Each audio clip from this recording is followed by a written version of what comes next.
Well, thank you very much to all of you for coming to this session. You are already connected, okay? We are going to have two presentations in Spanish and two in English.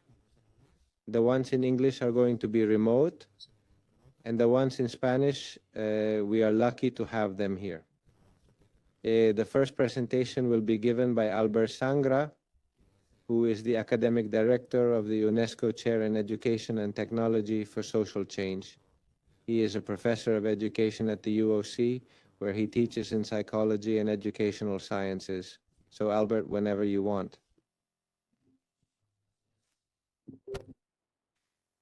First of all, I want to say good morning to everyone, and above all, thank Angeles and the chair for the initiative. It is always a pleasure to do things together, and in this case, moreover, since now we were commenting on that certain spirit of Cordoba in which we got together a few chairs in the month of October.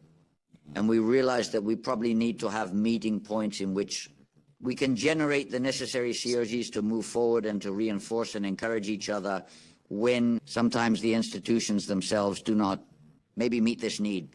Thank Miguel for the words he mentioned earlier. Indeed, it has always been very pleasant to be able to collaborate with the UNED, and I am also very clear that together we can go further and that we are always united by the same will. That is to say, the universities were born at different times, and therefore they are the result of the context in which each one is born and develops.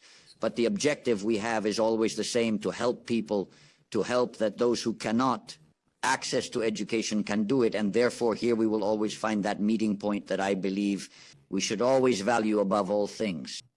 If there is also friendship, 1,000 surpluses, they say. And I have prepared the strict presentation of the chair, but as my previous colleagues have also made a presentation of the university, I will only say for those who do not have these data that the Open University of Catalonia was created the year or in the course of 94-95. That is to say that we will be 29 years old now in a short time. We started with 200 students in a completely online university model, already synchronous, that could be done, as I said before, because of the context of that moment in which the use of the internet was emerging, and it seemed that it allowed us to create some communities that it had not been able to create before, and that in addition were accessible to the people, to the population in general. Of those 200 students from two different careers, because we started with business sciences and the second cycle of psychopedagogy, we now have 25-degree programs in 7 different disciplines areas, and about 130,000 students have already graduated from the university. So is simply the story of a consolidation of an idea that we believe has worked well enough. Like all of them, it has to evolve, let us say, in line with the way things are changing around us as well, right? Well then, without further ado, let's begin. UNESCO Chair in Education and Technology for Social Change, a chair that was born in the year 2002. At that time, it was called the Chair of E-Learning or in E-Learning. In 2012, we decided to change the name with the idea of having a title that would be a little more inclusive and less subject to the usual changes in the terminology in use, right? Which is what someone has already mentioned before. That is to say, I remember that when the UOC started, we talked about virtual education, and they told us, no, education cannot be virtual because otherwise it does not exist. So we said, okay, it's going to be online. Well, but if it is offline, then what happens? There is always a justification to tell you that what you are doing does not exist and that what others are doing is good, which you can accept, let's say, in a good way. In the end, we're talking about distance education with different methods, with different modalities, using different technologies. And that has always been historically the development of distance education itself, to use those technologies that have been useful for the population to have access to education. But also sometimes now when I see that we are starting to talk about artificial intelligence, and I keep thinking, I am not going to change the name of the chair, it will be Education and Technology. And in that technology, we will also incorporate artificial intelligence, because I think that is what is going to happen to us. That is to say, we are going to confront how artificial intelligence influences us, conditions us in the development of education, and that social change is permanent. The mission of the chair, therefore, is to promote research, learning, and dissemination of the intensive use of technologies in education and how they influence social change. And in particular, we focus more on the evolution of online education, how it is organized, how it should be led, and its quality in order to contribute to this new transformative and advanced vision of education, to which my colleagues have referred earlier and which I fully agree with them. Also, to do all this, we try to follow closely the main world trends in education and the technological resources that usually support them.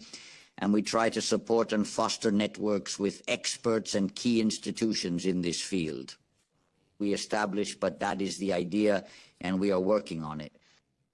So in the end, we continue to research and disseminate quality practices in the educational use of these technologies, and in particular online education, promoting equity and generating educational opportunities for all, especially for all those disadvantaged groups. And that is the general idea that somehow drives the work of the chair.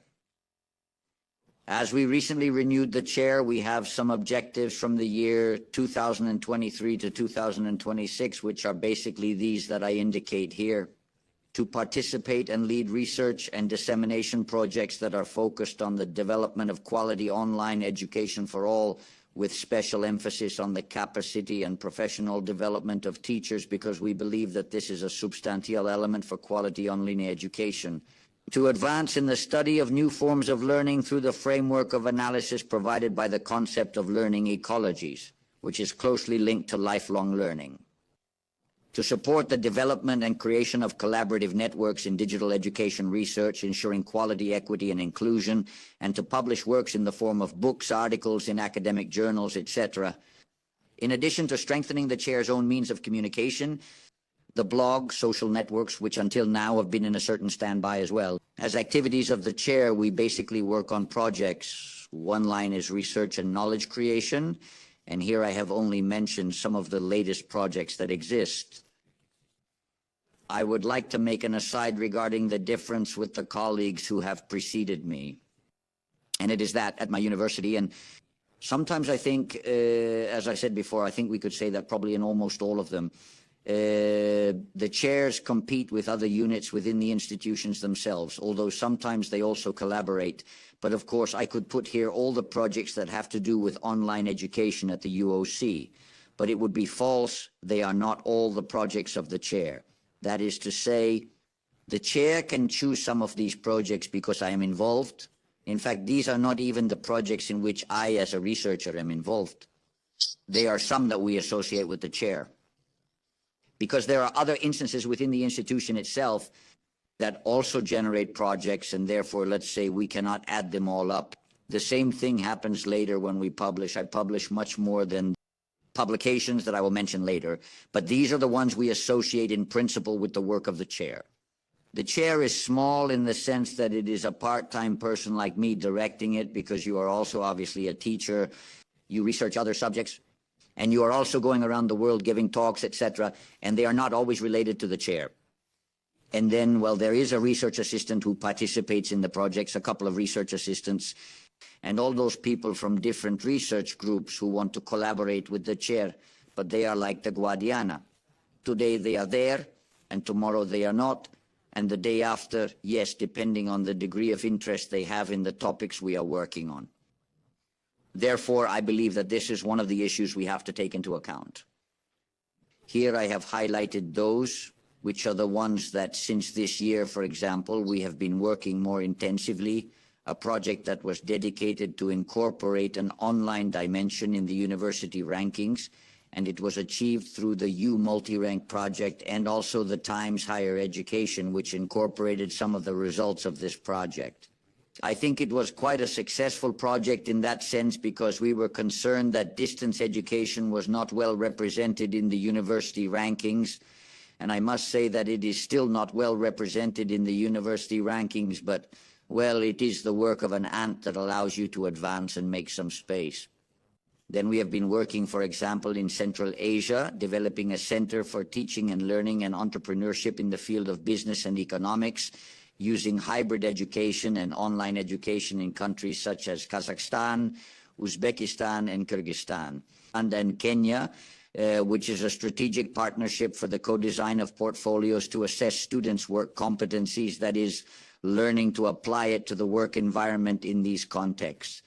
And we participated, led by EADTU, in the Digital Pro, which was the professional development in digital learning and teaching. And we are currently working on a project called Fluent, Flexible Universal Educational Model for a New Hybrid, which is the result of the experience of the pandemic, when we realized that indeed many institutions are moving towards proposing hybrid or blended models, but with all due respect, they are not doing it right. So when we saw that, we said everyone can do what they want. We are not going to get involved, but we are going to try to develop some models or some frameworks in which you can work a little better and understand the complexity of moving anything from face-to-face to online. It is not simply, and those of us who are here know this, we all know this, it is not simply, well, that class I am giving now, I'm giving it in front of the screen and that's it. But it is much more complex, not only for the teacher, but also for the students themselves who need to develop their self-regulation systems, their autonomy systems, who probably have not been prepared for it before. In other words, there is a set of elements that any hybrid model would have to take into account before jumping in and saying, now we have already changed. We like things to be fast, but sometimes they can't be that fast. Therefore, these are the projects we are working on, and part of the operating budget of the chair itself comes from these projects, although we were just saying with Angelis that these projects, which are all projects financed by the European Commission, obviously do not leave a margin for the chair's current expenses. That is to say, you have to make internal financial balances to say that we are going to take advantage of this for another purpose. But it's not that this is not seen, but doing what you have to do, you also take advantage of it for something else, which requires double work. Another type of activities we do are seminars and webinars. Every year we organize an international seminar. Since 2017, we have held one on evidence-based research, on methodological approaches and practical results. In the 18th was on live learning, how our society learns, and there we launched the idea and the work we've been doing since 2015 on learning ecologies and the different publications that have been published on the subject.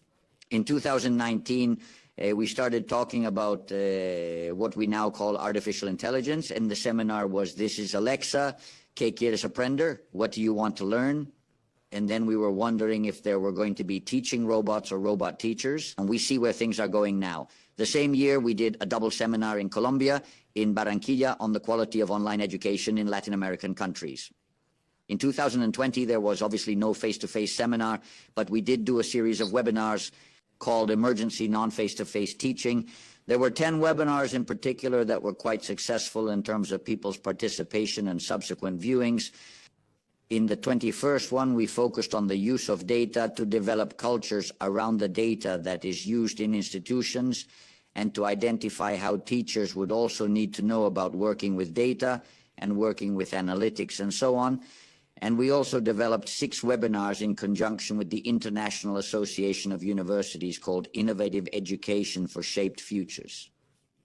In 2022, the seminar was on digital education leadership, focusing on the topic of leadership in digital education environments, and especially seeing that in higher education institutions, there is not always sufficient understanding about what digital education means when it is incorporated into the work of a university that is not necessarily digital, and therefore sometimes the right questions are not asked, and therefore the necessary answers are not obtained. And this year, a few weeks ago, the seminar was on inclusion and the use of technology for learning, looking at potential benefits and the latent risks that indeed exist when we talk about inclusion and technology. But above all, wanting to defend that in non-classroom or online education, the use of technology does not serve only as some claim to discriminate people, but sometimes it is precisely the other way around. The use of technology can serve to include many people and to give them opportunities that they otherwise don't have. Other activities of the chair include publications. In the last 4 years, we have published 7 books, some of which have been translated into Spanish or Catalan, also to the Basque language, to English, and let's say that they have had mainly, except for the last one, Data Cultures in Higher Education, all the others are books that are open access, and you can get access and download them without any difficulty. The intention had always been to be able to disseminate this knowledge and make it available to all those who thought it could be useful for them. And also, in addition, in this margin of these 4 years that I was saying, 5 chapters of the book, 23 articles, I insist, that can be said to be the result of the work of the chair exclusively in journals such as the ones we see here. In addition, there is a whole series of collaborative teaching and networking activities. We have some networks on learning ecologies with universities in Spain, Colombia, and Italy, digital leadership with universities in the United Kingdom, in Canada, and with Eden as an association also, which recently held a Digital Education Leadership Academy to train cadres in that regard. Training and consulting activities at universities in Colombia, Chile, Cyprus, and the United States. Webinars in conjunction with the American Center of Distance Education, which is at Penn State, and different thesis supervisors with doctorates in different parts of the world, in addition to Spain, Colombia, Chile, Croatia, Italy, Philippines, Canada, Costa Rica, Romania. People who do, as I believe happens with the UNED, come because they see a possibility, let's say, of having a PhD from a European university, and that gives them a greater opportunity within their own socio-occupational and academic context. We have an International Advisory Council that is going to change very soon because we are rethinking some elements. And until now, there was Brenda Gurley, who was former rector of the Open University, Sugata Mitra, who is a professor at the University of Newcastle, Fran Ruiz, who was the former president of the Catalan School Council, and the rector of the university, who is always used to be in this advisory council in general. We are going to change it. Surely we are going to put some more people, and these are going to be put in reserve because we want, let's say, also a certain generational change in some cases. Conclusions. It is a chair with 21 years of existence. Therefore, it means that we could have done many more things than we have done. But the limitations in that sense are obvious, and it makes no sense to hide them. A chair that has few resources, but that it is very active. We try to be very active and take advantage of all the options we have and open to collaboration with other chairs and with other institutions without any doubt. Therefore, from here, the offer to all of you. Sometimes we also seek to work in areas that are not so specific. For example, we all agree that a clear line for the future is the issue of micro-credentials without a doubt. However, we are concerned at the moment more than the micro-credential itself, which I'm sure will work, etc., is to make macro sense of the micro. And I'm not just talking about micro-credentials. Making macro sense of the micro means this: where do we place it and why? That is, what role does it have in the overall context of higher education? And therefore, how do we get this somehow linked to all the rest of the training offerings, whether formal or non-formal? But that makes sense in itself. We do see a whole series of initiatives that sometimes you say it is a good initiative, but how does it relate to the other things that are being done? And sometimes we struggle to find them. This is not the case of the micro-credentials, which we are thinking in the macro sense, which seems to us to be a very clear solution.